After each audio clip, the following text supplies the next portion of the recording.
Hi folks, welcome back to The View for the warm-up, your short, sharp data pack to get you ready for the next Leeds game. This game is the one back at Ellen Road. Leeds United welcoming Blackburn Rovers and John Eustace to Ellen Road. We'll get into the form guide. We'll look at the key form, home and away. We will look at the team news, statistics coming into this game and the head-to-heads to keep an eye out going into the game at Ellen Road against Blackburn. There will be a live stream at 3 p.m. over on the Big Up platform. It will start at 2:30. Game kicks off at 3, and details for that will be down below. If you want to come over and join that, you can. Key talking point coming into this game is Daniel Farke versus John Eustace. Eustace is 3-0 versus Leeds United, and Daniel Farke lost the last 2 meetings and only has 1 victory over the Blackburn manager in his career. Last season, a breakaway Sammy Smoddock's goal was enough to give Blackburn a snatch and grab win at Ellen Road, but the Irish number 10 is gone and moved on to pastures new, and they haven't really replaced his impact this season. They are trending much better than last season. They've been a threat on the road as well as at home and find themselves sitting in 5th position in the league. This won't be an easy game for Leeds United, but the home record for Leeds has been key this season, and their defensive record at Ellen Road has been massively important to firing Leeds to top of the table as we go into 2025. We'll start off with the form guide as Leeds are the home side. We'll talk about them first, and a good reading right now, top of the table, 51 points, 2 points ahead of Sheffield United and 3 ahead of Burnley in third, and now have a 7-point gap to 4th place Sunderland. A nice gap starting to form there. A win here will be seen as a very big result. 4 wins in our last 5 games for Leeds and only 1 draw in that time. As I said, Leeds' home form has been massively important. The only defeat this year is Burnley. A Manor Solomon slip led to that goal. Outside of that and the craziness of the Portsmouth draw at the start of the season, it's been easy work for Leeds at Ellen Road this season, and long may that continue. From a Blackburn perspective, 5th in the table this year, 38 points on the board, well ahead of their performance at this stage last season.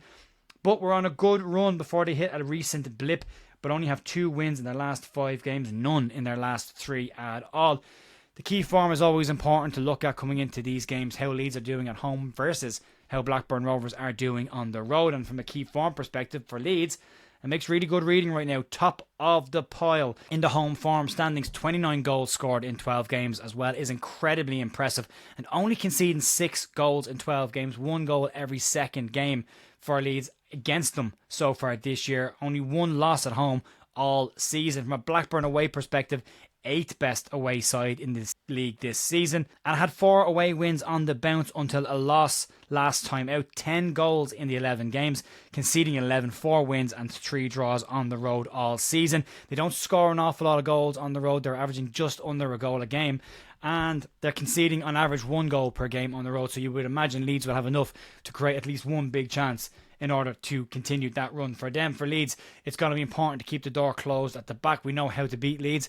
Low block, be physical, bully them, catch them on a counter-attack or a set piece. So Leeds will need to be mindful of that. But there is some good news for Leeds on the team news front when it comes to what Blackburn will be bringing to Ellen Road. But for the team news perspective for now, we'll start off with Leeds United, and Sam Byram is the likely late check heading into this game. We are told and have been told consistently Sam can't do 2 games in a week, looking for his 6th start in a row for Leeds and 3 in the last 7 days. No other injuries right now, and Daniel Farke did say a few stiff bodies around the place that will need to be looked at. There will be a couple of late checks and fitness tests on players, and a likely rotation will happen again. Maybe Isaac Schmidt gets his game this time around. I think it's more than likely we see Isaac Schmidt at Harrogate Town and not at the start of this one. Solomon and James likely to come back in the wide positions. For me, as far as I'm concerned, that's our starting 2 wingers. They've had the most impact for Leeds so far this season. The midfield duo is going to be a really interesting pick for Farke as well. Tanaka and Ampadu was a strange looking partnership last week. They don't have the smoothness or the understanding that Tanaka and Rotwell have, and that will take time to build up. It won't happen overnight, and it does take work. Tanaka playing very left and very wide, nearly as a left back, while Sam Byram went up the park in the last game, and where they can sort out the roles and responsibilities and who sits and who pushes on in this one. Ethan Ampadu was the one that brought the ball forward into the attacking areas the most in the last game. You would expect that to be Tanaka. We'll have to wait and see what he does there, but that's going to be a really, really interesting one. Does he bring Rothwell back in with Tanaka to go for a partnership that has worked very well at Ellen Road this season? Or does he have the stomach to rest his captain? That would be a big decision. Or does he look at a different option with Tanaka and Rothwell, or even Ampadu and Rothwell in this game? And that'll be an interesting one to keep an eye on. It could dictate how Leeds will play this game, especially the tempo that Leeds come into this. Ampadu was excellent against Derby and was one of the biggest players from a defensive perspective for us, cutting out more chances and winning more duels than anyone else on the park in that game. But Leeds are at home in this game and are likely to be the side on the front foot. And you could understand Farke moving towards more attack-minded central midfield pairing for this home game, and in an attempt to reverse the last result this time last year against Blackburn. Pirro or Joseph up front is going to be the age-old question for me. Matteo Joseph was okay against Derby. There was no real clear-cut opportunities for him, bar one that he slashed at. Maybe a case of trying too hard for Joseph for me, but likely to see Joel Pirro come back in from the start after another assist coming off the bench against Derby. Brendan Aronson could still operate in that 10-7 goals for him this season, 3 assists, and it could be an interesting decision for Farke. Does he try Joe Rothwell in there now? Does he even put Willie Nanto or Largi Ramazani in there and change it up and rest Brendan Aronson for a game? But he's on form right now, and it's a big decision to take a player who's running on a very, very strong vein of form and resting him at this moment. It'll be interesting to see what Farke does, but one I would keep a very strong eye on in this game.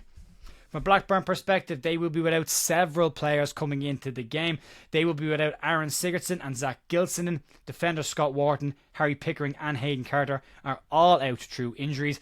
Owen Beck is expected to drop from his left wing position that he's been operating in recently, and very, very well for them, back into the left back position. But the big battle coming into this game is Farke versus Eustace. Can Eustace maintain his hoodoo over Farke and Leeds United, or can Daniel Farke get one over the Blackburn manager? Last season, Russell Martin appeared to have Daniel Farke's number, winning all 3 of his encounters against the Leeds manager. And it'll be interesting to see if Farke can avoid a similar situation happening this year with Blackburn and break that hoodoo. For Leeds, the key areas for me, or the key battle that Leeds need to win, is the start of the game for me, that opening 10-minute spell. If Leeds can start fast, a high tempo, and exploit the wings where they will be weak in this game, could dictate how this game goes. Wide player decision making and decisions on picking will be very big in this game. Dan James and Solomon for me are the choices, but I'd love to know what your choices will be in those wide areas down below in the comments. Let me know. And Joel Pirro or Matteo Joseph, what do you go with? Do you go with the high, fast pressing from Matteo Joseph at home, or do you go for the more instinctive finishing of Joel Pirro? It's going to be a tough call, but I'd love to know what everyone thinks.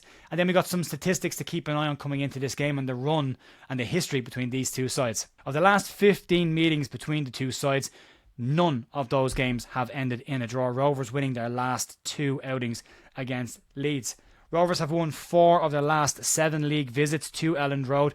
Only 1 win in the previous 21 games before that. It's been a happy hunting ground recently for Blackburn, and Leeds will want to break that. Leeds' opening game of 2024 was a 3-0 win against John Eustace's former side Birmingham.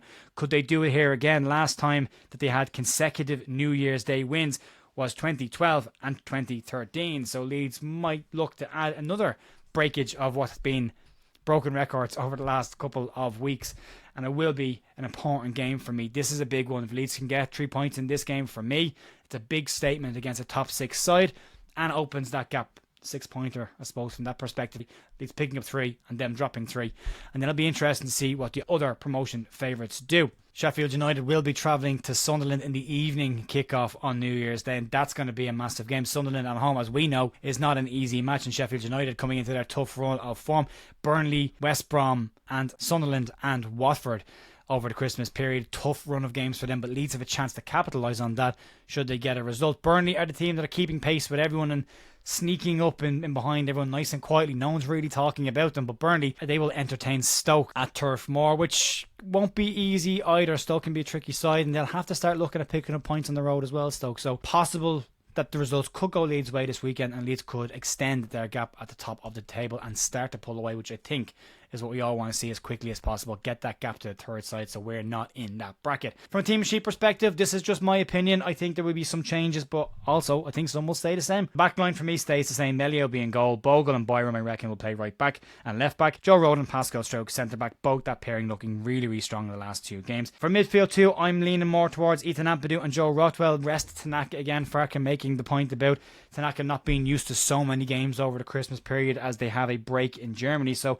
I think you might just rest him again, bring Rothwell in for that attacking presence in the middle of the park. 3 behind the striker, I think it's going to be Aronson in the 10 again, just because he's on that really strong vein of form. Dan James and Manor Solomon are the preferred choices from me on the wide areas, and I think you'll go with Joel Piroux up top again. But I'd love to know what you think the lineup will be coming into the game. Don't forget, we will have the live stream across over on the Big Up platform, linked down below if you want to come and join me for the watch along. And we'll see how that one goes this week. We've done 2 so far and we've won 2. We haven't conceded a goal in each of them. So right now, it's a good luck charm and long may that continue. But I want to know what everyone thinks about this game. How do you feel coming into this? Your score predictions for the game. I'm going 2-0 Leeds. I think that we're in such a strong run of form right now, and this is where last season the partnership started to click together, and I think that's going to continue into this game as well. But a strong start is going to be what's needed for me on both halves, first half and second half. Leeds need to dictate that tempo. And from doing a review with the Blackburn end this week, they've said it themselves. When Leeds played Blackburn at Ewood Park, they all felt Leeds played far too slowly and played into Blackburn's hands. If we can pick up the pace and exploit the wings, we get against what we target their weak areas, and we could get some early joy if things go our way. But yep, let me know what you think, and I will be back tomorrow morning for Leeds news and a review of the game in the evening. Have a great rest of your day, and I will talk to you soon. See ya. Bye.